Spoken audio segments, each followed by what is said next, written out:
أعوذ بالله من الشيطان الرجيم بسم الله الرحمن الرحیم۔ اسم ظرف کا بیان۔ اسم ظرف وہ اسم ہے جو کسی کام کی جگہ یا وقت کو بتائے۔ حاصل مصدر کے آخر میں گاہ بڑھا کر اسم ظرف بناتے ہیں، جیسے آرام سے آرام گاہ، آرام کی جگہ یا وقت۔ آرام گاہ تو پہلے سے سنی ہی ہوں گی نا، آرام گاہ کہتے ہیں نا کہ یہ میری آرام گاہ ہے، تم اپنے آرام گاہ میں چلے جاؤ۔ تو کیونکہ مطلب اس کا ہوتا ہے آرام کی جگہ، یا پھر آرام کا وقت بھی مراد لے سکتے ہیں، لیکن عام طور پر آرام کی جگہ ہی مراد ہوتی ہے۔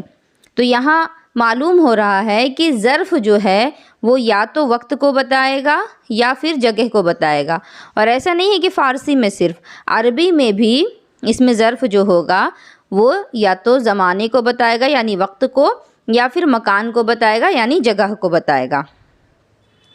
کبھی امر سے پہلے کسی اسم کو ملا دیتے ہیں، جیسے زرخیز، سونا پیدا ہونے کی جگہ۔ اب خیز کا معنی ہے پیدا کرنا، پیدا ہونا۔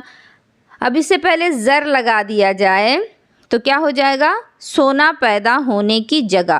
تو جہاں جہاں معنی میں جگہ کا ذکر ہو یا وقت کا ذکر ہو تو اس سے آپ کو سمجھ جانا ہے کہ یہ ظرف کی بات ہو رہی ہے، کیونکہ کوئی خاص قاعدہ نہیں بنایا جا سکتا ظرف کے لیے فارسی میں کہ یہی ورڈ آئے گا تو ہی آپ مانیں گے کہ ظرف ہے۔ لیکن اس کا جب ترجمہ آپ پڑھیں گی، اس کا جو میننگ ہے، تو میننگ سے آپ کو سمجھ میں آئے گا کہ ہاں یہ ظرف ہے، کیونکہ آپ کو دو باتیں بتائی گئی ہیں، یا تو جگہ معلوم ہو یا پھر وقت معلوم ہو۔ اب اس میں آلہ کا بیان۔ آلہ کا معنی ہوتا ہے کوئی چیز، کوئی اوزار۔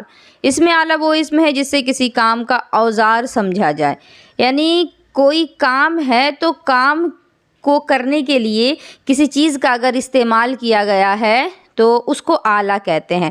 امر کے پہلے کسی اسم کو زیادہ کر کے اس میں آلہ بناتے ہیں، جیسے زرکوب، سونا کوٹنے کا آلہ۔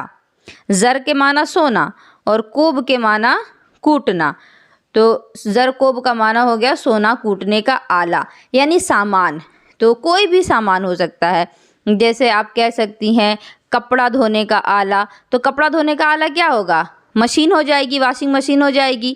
ورنہ ایک آلہ آتا بھی ہے نا کپڑے کو وائٹ کرنے کے لیے، تو وہ آلہ مراد نہیں ہے یہاں، مطلب ہے سامان، کوئی چیز جس سے آپ کا کام جو ہے وہ آسان ہو رہا ہو۔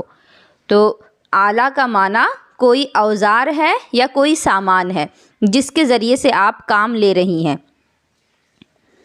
حاصل مصدر کا بیان۔ حاصل مصدر وہ اسم ہے جو مصدر کا نتیجہ بتائے۔ مطلب اس کو دیکھ کے ہی سمجھ میں آ رہا نا، حاصل مصدر کا نتیجہ، کیا حاصل نکلا، کیا مطلب نکلا، کیا نتیجہ نکلا۔ جیسے پروردن سے پرورش، پلائی۔ پروردن کا مطلب ہے پالنا۔ جب آپ کسی کو پال لیتے ہیں تو پھر کیا کہتے ہیں کہ میں نے اس کی پرورش کی، پال پوس کر کے بڑا کیا۔ تو پرورش جو ہوگا یہ پروردن کا حاصل مصدر ہو جائے گا، یعنی کام کرنے کے بعد جو نتیجہ نکلا وہ پرورش کہلائی۔ اس کے بنانے کا بھی کوئی خاص قاعدہ مقرر نہیں ہے، لہٰذا ہر مصدر کے ساتھ اسے بھی لکھ دیا جائے گا۔ طریقے تعدیہ کا بیان۔ لازم کو متعدی بنانے کا طریقہ۔ دیکھیے تعدیہ کا معنی متعدی۔ متعدی آپ کو میں بتائی تھی پہلے بھی کہ جہاں فعل، فاعل اور مفعول بھی ہو تو وہ متعدی ہوتا ہے، اور لازم کیا ہوتا ہے؟ جہاں صرف فعل اور فاعل ہو۔ تو اب لازم کو متعدی بنائیں گے تو کس طریقے سے بنائیں گے؟ فعل لازم سے بننے والے امر حاضر معروف کے بعد ایدن لگا دیں، جیسے خواب کا امر، جیسے ایدن کا امر خواب، اس سے مصدر متعدی خوابیدن، خموشیدن سے امر خاموش اور مصدر متعدی خموشانیدن۔ اچھا ایک منٹ، یہ جو ہے نا یہ خوابیدن ہے، جس طرح یہاں پر خوابیدن ہے، خموشیدن ہے، اسی طرح یہ ہے خوابیدن۔ خوابیدن کا امر خواب ہوا، اس سے متعدی مصدر کیا نکلا؟ مصدر کا جو متعدی ہے وہ کیا نکلا؟ خوابانیدن۔ اور خموشیدن سے امر بنایا گیا خاموش، اور اس کا جو متعدی بنا وہ کیا بنا؟ خموشانیدن۔ مطلب کیا ہو رہا ہے یہاں؟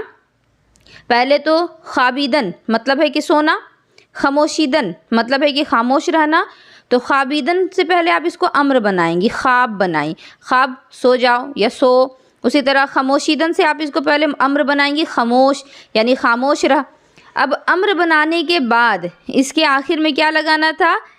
ایدن، تو خوابا نیدن ہو جائے گا اور خاموشا نیدن ہو جائے گا، کیونکہ الف بھی لگا ہے نا، الف لگا ہے اور اس کے بعد نیدن لگا ہے، تو اسی لیے خواب کے بعد آپ کو الف بھی لگانا ہے اور نیدن بھی لگانا ہے، تو خوابا نیدن اور خاموشا نیدن۔